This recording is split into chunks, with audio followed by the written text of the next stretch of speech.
నేడు రాష్ట్రంలోని పలు జిల్లాల్లో ఉరుములు మెరుపులు ఈదురుగాలులతో కూడిన వర్షాలు కురిసే అవకాశం ఉంది. దాంతో వాతావరణ శాఖ ఎల్లో అలర్ట్స్ జారీ చేసింది. మిగతా జిల్లాల్లో తేలికపాటి నుంచి మోస్తరు వర్షాలు కురిసే ఛాన్స్ ఉంది. గంటకు 30 నుండి 40 కిలోమీటర్ల వేగంతో ఈదురుగాలులు వీచనున్నాయి.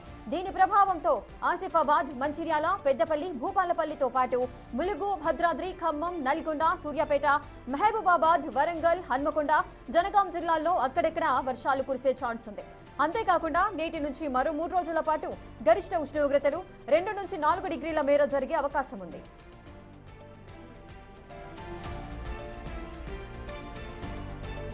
మధ్యప్రదేశ్ యొక్క మధ్య ప్రాంతం నుంచి అంతర్గత కర్ణాటక వరకు ద్రోణి కొనసాగింది. నిన్న ఉత్తరప్రదేశ్ మధ్య ప్రాంతం నుంచి విదర్భ మీదుగా మరత్వాడ వరకు సగటు సముద్ర మట్టం నుంచి 0.9 కిలోమీటర్ల ఎత్తులో కొనసాగుతోంది. గల్ఫ్ ఆఫ్ మన్నార్ ప్రాంతం నుంచి దక్షిణ అంతర్గత కర్ణాటక వరకు తమిళనాడు మీదుగా సగటు సముద్ర మట్టం నుండి 0.9 కిలోమీటర్ల ఎత్తులో ద్రోణి ఏర్పడగా కొనసాగుతోంది. అలాగే కోస్తాంధ్ర యానం తీర ప్రాంతంలో ఒక ఉపరితల చక్రవాత ఆవర్తనం సగటు సముద్ర మట్టం నుంచి 3.1 కిలోమీటర్ల ఎత్తులో ఏర్పడింది.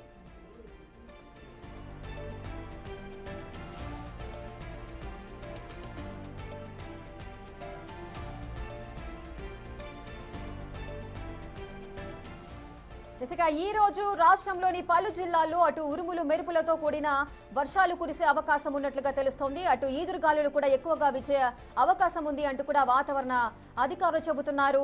దీంతో అటు ఎల్లో అలర్ట్స్ అయితే జారీ చేశారు. మిగతా జిల్లాల్లో తేలికపాటి నుంచి మోస్తరు వర్షాలు కురిసే ఛాన్స్ ఉన్నట్టుగా తెలుస్తుంది. ఇక గంటకు 30 నుండి 40 కిలోమీటర్ల వేగంతో ఈ ఈదురుగాలులు అయితే వీచబోతున్నాయి. ఇక ఈ ప్రభావంతో ఆసిఫాబాద్, మంచిర్యాల, పెద్దపల్లి, భూపాలపల్లితో పాటు అటు ములుగు, భద్రాద్రి, ఖమ్మం జిల్లా, నల్గొండ, సూర్యాపేట, మహబూబాబాద్, అలాగే హన్మకొండ, వరంగల్, జనగాం జిల్లాల్లో కూడా అక్కడక్కడ వర్షాలు కురిసే అవకాశం ఉంది. అలాగే ఈ రోజు నుంచి మరో 3 రోజుల పాటు కూడా ఉష్ణోగ్రతలు ఎక్కువగా ఉండబోతున్నాయి. 2 నుంచి 4 డిగ్రీల మేర ఉష్ణోగ్రతలు పెరిగే అవకాశం ఉంది.